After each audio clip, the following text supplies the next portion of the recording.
with Pat Lopez, where we talk everything real estate. Today, my guest is Stacy Sanseverino from KW Empower and Agent University by Stacy. Welcome to the show. Thanks so much, Pat. I appreciate the invitation. Okay, so for this show, the hottest topic everybody's talking about is the NAR settlement or perceived settlement. It still has to get judge approval. But what I want to talk about is how real estate agents have to step up their game. And with Agent University, that's one of the things you offer. So can you just touch upon what you do at Agent University? Yeah, absolutely. So my passion has been contracts since I started this practically, and really learning how to serve my clients in the process of the transaction. There are a lot of classes out there, though, that'll teach you lead generation and how to get the client. Right. I am the next step. And I find that a lot of people hold themselves back from lead generating or prospecting and talking about real estate because they don't know what comes next. They don't know how to pre-qual a buyer or a seller or do a consultation with either of those parties. Or what's in the agreement of sale. I mean, there are 80 blanks in the agreement of sale in Pennsylvania to fill out and Delaware.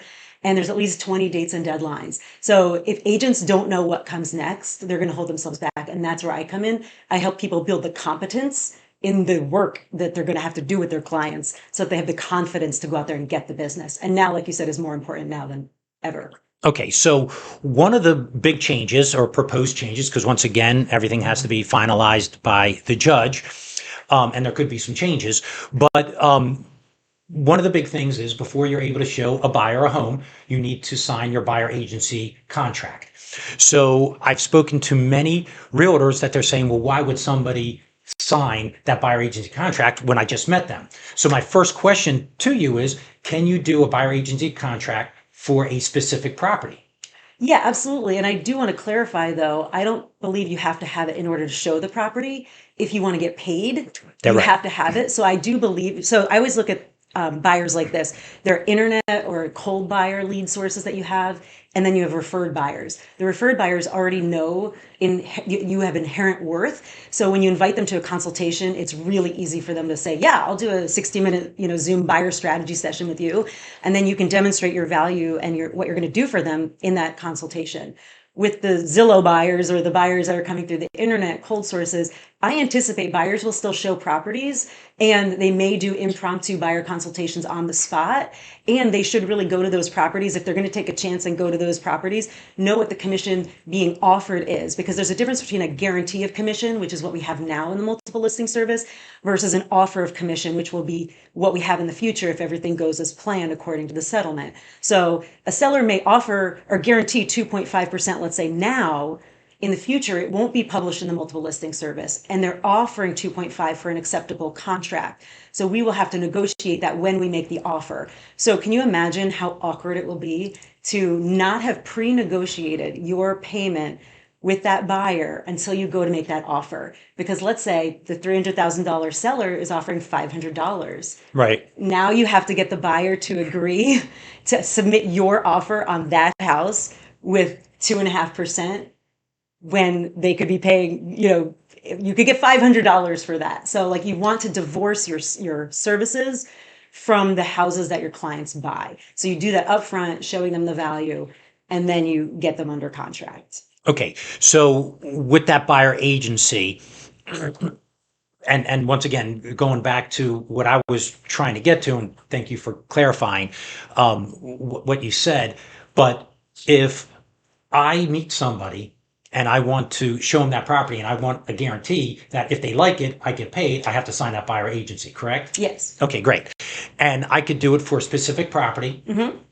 I can do it for a week. Currently, those are options, and I have not heard changes to those options. Okay. Now, how about a non-exclusive? Can you do a non-exclusive buyer agent? Like, in other words, if you sign it, then it means only the properties I show you, right? Yeah, I think that's by definition, it would be non-exclusive if you are doing it only for those specific properties. And if I'm not mistaken, there is a little checkbox that the buyer is not represented by somebody else. Yeah. Okay. It's already in the contract. Okay. So one of the items which getting compensated and not knowing what you're going to get compensated in the future, that is an issue. But as far as having that conversation and signing a buyer agency, heck, I could do it for one day if I wanted to, or a specific property. So that within itself shouldn't be an issue. The compensation, that's a whole different matter, right? Yeah, Potentially. yeah, getting the buyer agency signed. We have a lot of educating to do because there are buyers out there that always want to go to listing agents no matter what. Right. Their incentive, the listing agent's incentive to now help them will go down dramatically. A seller may negotiate with a buyer's or a listing agent. Hey, I'll pay you 3%, and if you represent the buyer, I'll pay you 1%. And if it's dual agency, in that case, they don't represent anybody. So the alternative that buyers will have moving forward is to basically, I don't know how they're even going to do this. Find out the listing agents for all the properties that they want to see. Right. Because if you go to Zillow or Redfin or, most of those websites are selling the leads to the highest bidding agent. So they're not even going to get in touch with the listing agent. So I really don't know how buyers are going to do this. So hypothetically, let's say they did cultivate, the list of 10 phone numbers for 10 properties. Mm-hmm. Now they have to schedule 10 individual showings for those 10 properties. So imagine maybe it takes them 15 minutes to get there, 15 minutes there, 15 minutes to get home, 45 minutes per each of those showings. So that's 450 minutes versus those 10 I could show you inside of 2.5, 3 hours, just depending on the distance. Right. And I'm there with you the whole time, pointing out those windows are really old. That boiler is really old. Hey, that roof is a 3-ply shingle roof, not architectural shingles. So one of the points of value an agent can have is to know the condition of the home and know the goals of the buyer. And as you're going through the home, have a way of helping match that home to their goals, whether it fits or not, Right. helping them make a good decision. Okay. And then you mentioned in a contract, how many items, can you fill out? I think you said 20 Yeah. or No, there are so. 80 blanks. Okay. Yeah. I actually have a library of ebooks that I've created, and I have contract lessons for Delaware and Pennsylvania. So there are 80 blanks or more in each of those contracts, and there's at least 20 dates and deadlines. Okay. That was what I heard. Yeah, 20. 20 dates and deadlines. Yeah. So at the end, we'll put my bit.ly link up for those the library of Right. ebooks so people can get that. Yeah. Okay, great. So if I am a non-represented buyer, because I had a friend who turned around and said, hey, a realtor, all they do is open up a door.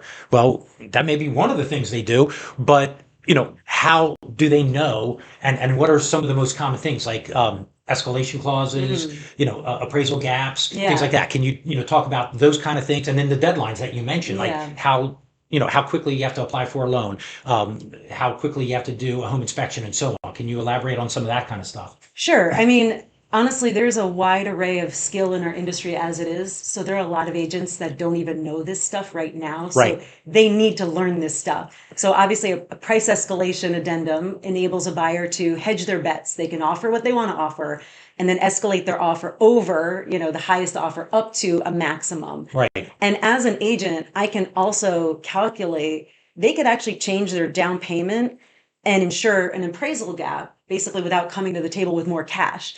So a skilled agent knows those things. And a lot of agents, if they come to my training, they will learn those things. Right. They can first see it in my ebooks. And then if they want more help, they can sign up for my monthly program.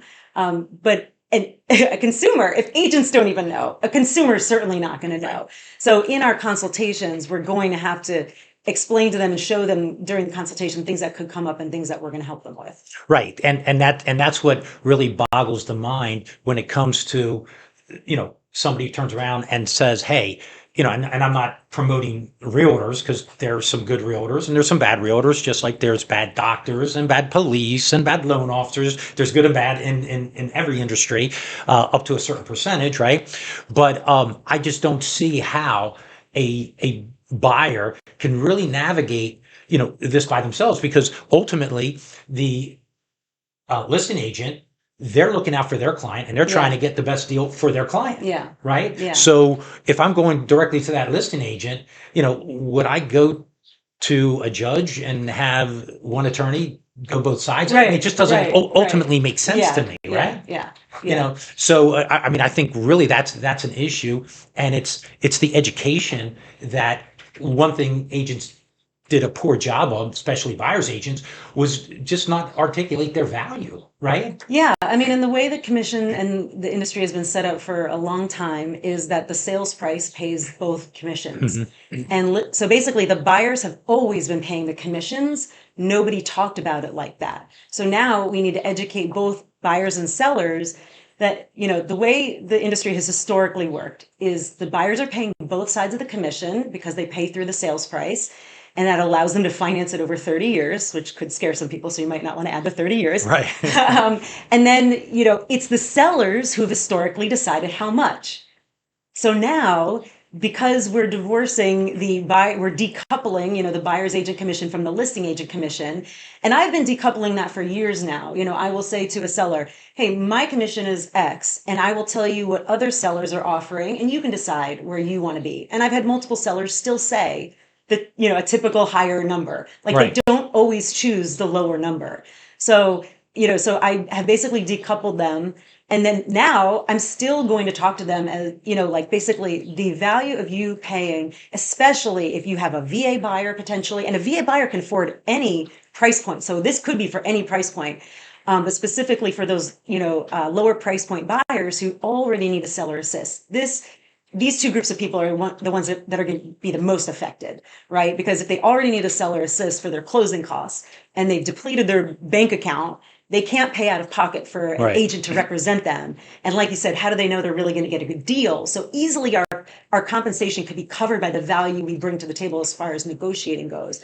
But even if a buyer can pay their agent out of pocket, maybe they've now depleted their savings such that the inspection becomes really contentious. So and I will say all of the comparables currently are going to be, all the properties that are on the market right now are going to be compared to sales that had both sides of the commission in it. Right. And when I, in the future, plan to put offers together, if what's being offered is vastly different from what my buyer and I agreed to, I'm going to be serving those comparables to the listing agent, say, please present this with, and just notice that this was the compensation offered on this one. So this is the value of this home, according to the appraiser, or what, the sold. And then this is what we're offering and why. Right. And if push comes to shove, a seller only has one offer on the table. I'm willing to bet if the listing agent helps them focus on the net price, we will come to terms. Hopefully, there are sellers that have a principled approach about it. I won't pay more than X. So it is incumbent upon listing agents to educate their sellers the benefits of it, of still paying the commission because it, broadens their buyer pool, and also help them look at the net, not the percentage of the buyer's agent. Okay, so just a little nugget. FHA, it's already stated that the seller paying the buyer's commission is not part of the seller credit or seller assist. So they've already made that announcement. Wait, so it can't be covered by a seller assist? No, they're separated. So I can get a 6% seller assist, plus the seller could pay a 2 or 3% commission to the buyer's agent. Perfect. So that's already done. We're waiting to hear from Fannie Freddie. Okay. Now, this is news to me. This is great. There you go.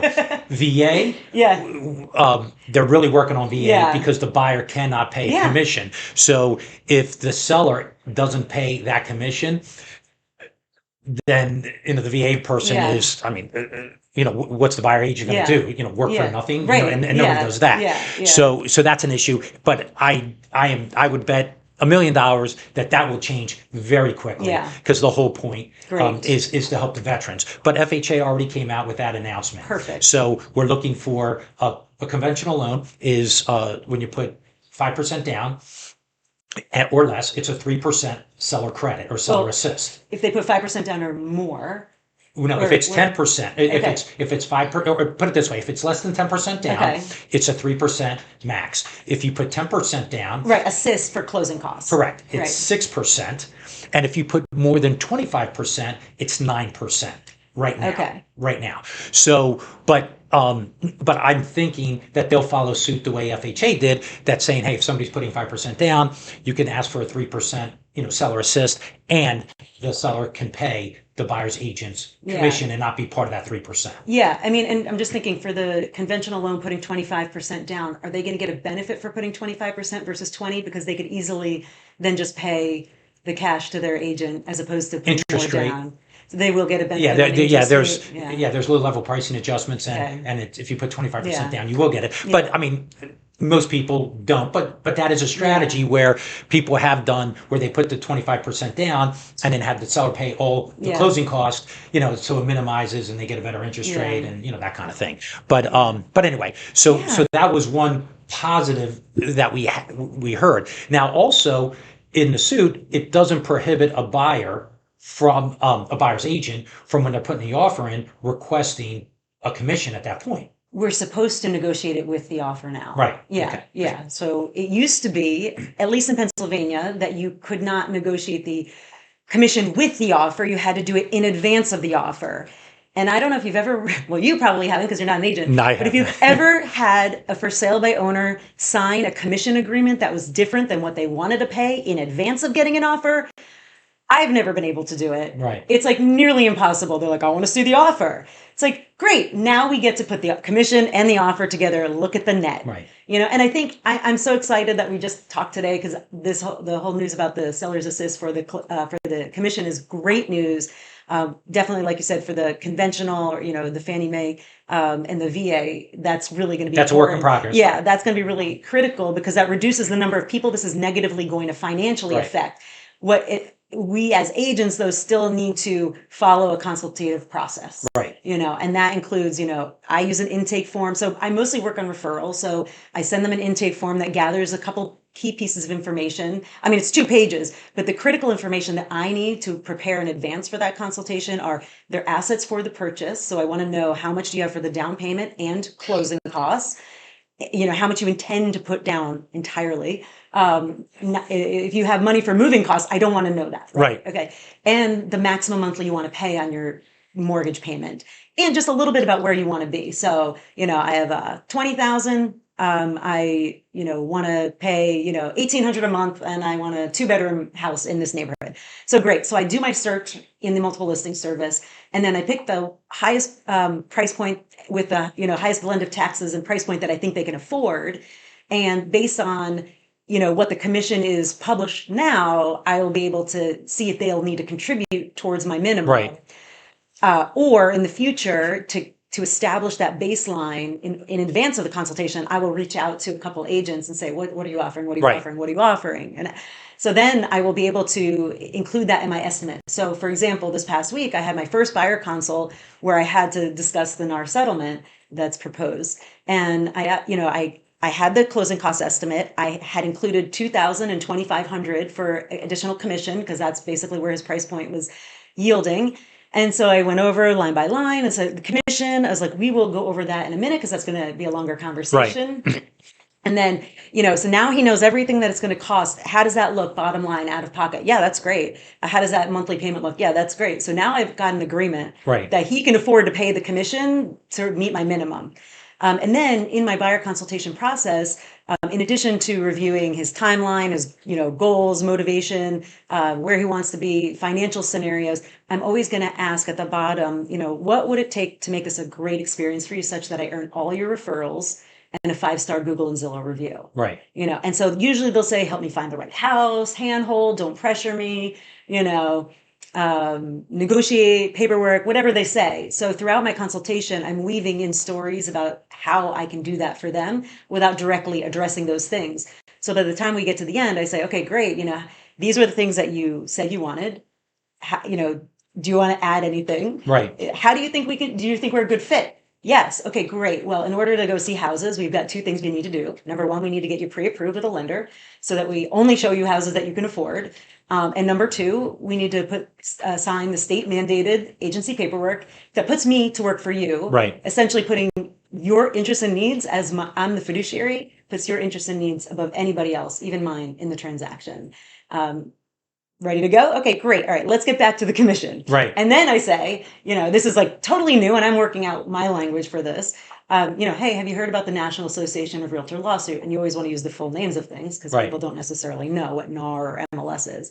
And like, oh no, it's like, so I'll educate them. Historically, buyers have paid the commissions through the sales prices and the sellers have set the rate. There was a recent lawsuit where sellers were upset that they were paying the buyer agent fee.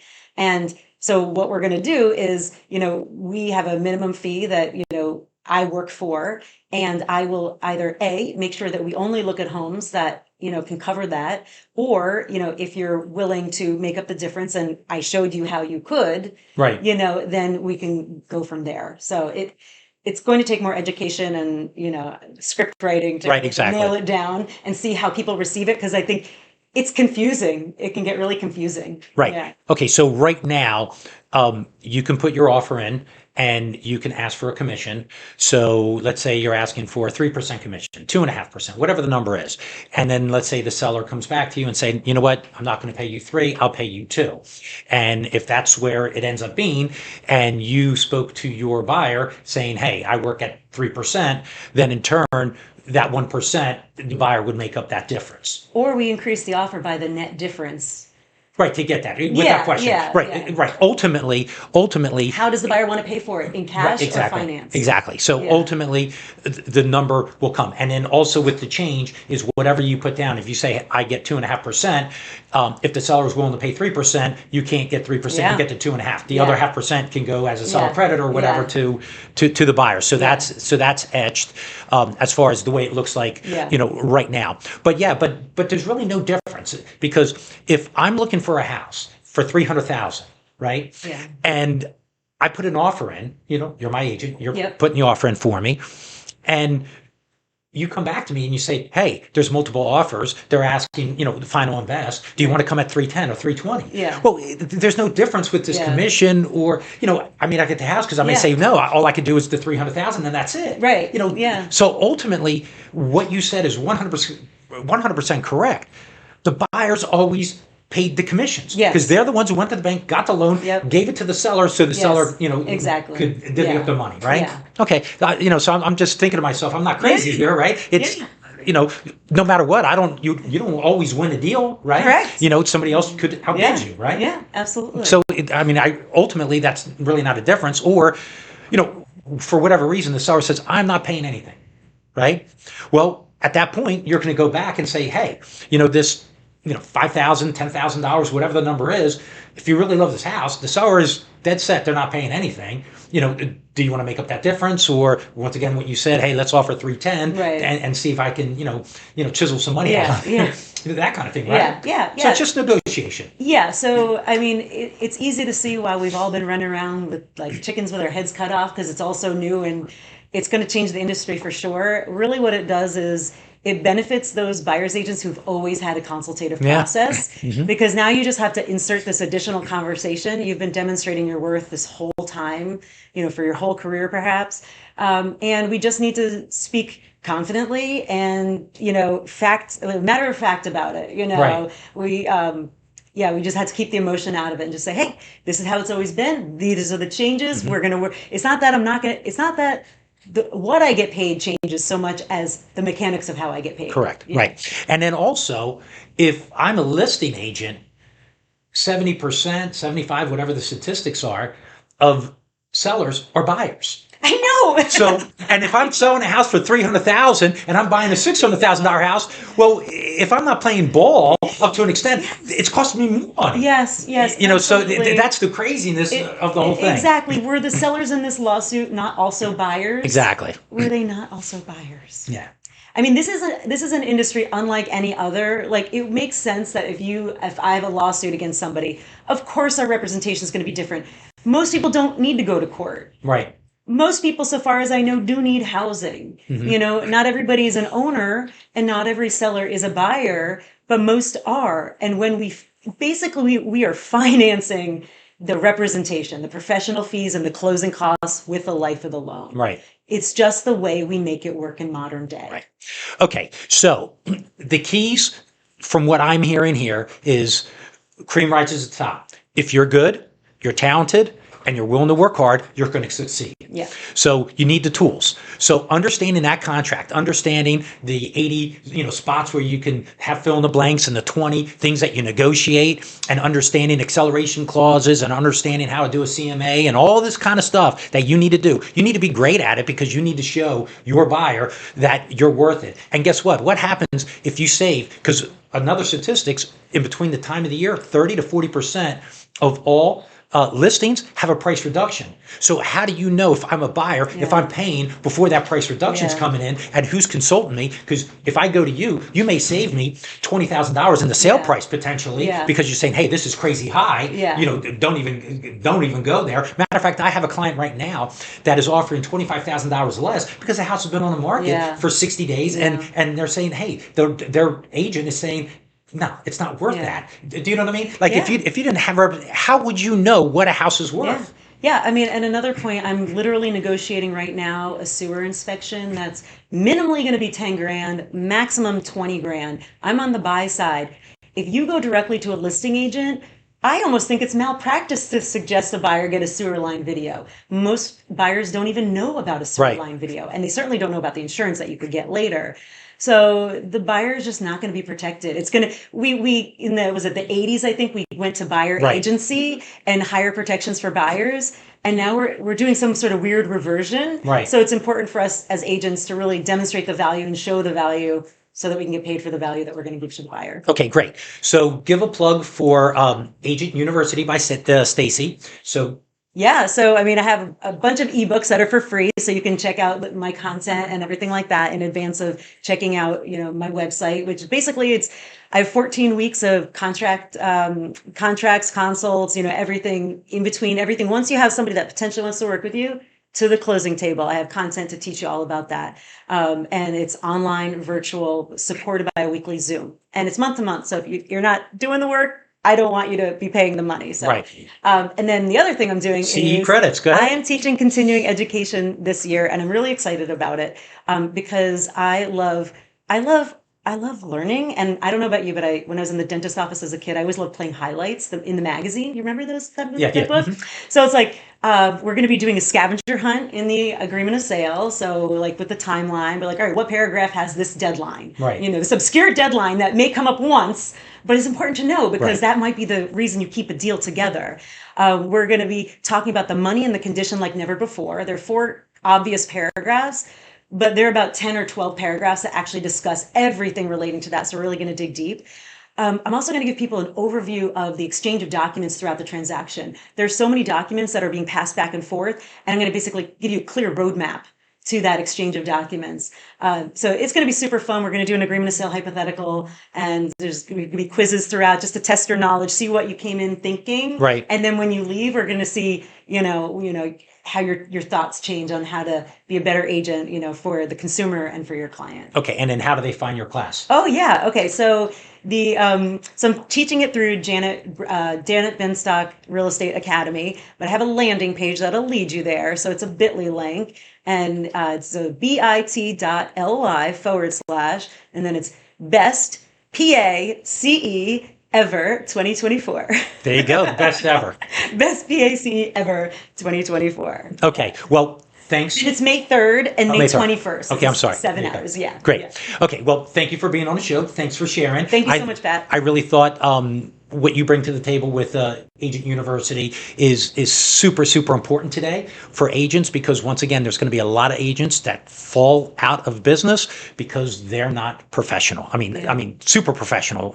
You have to be on the top of your game. So thanks for sharing. Thank you so much. Well, that's the Real Estate Show with Pat Lopez, where we talk everything real estate. Be sure to follow the show on Facebook and Instagram and subscribe below. I have great guests like Stacy coming on the show. And I have some other guests coming on in the future that are dynamite as well. Also, leave a comment. Tell me some show topics you'd like me to cover in the future. Remember, the show is everything real estate. Hope you enjoyed the show. And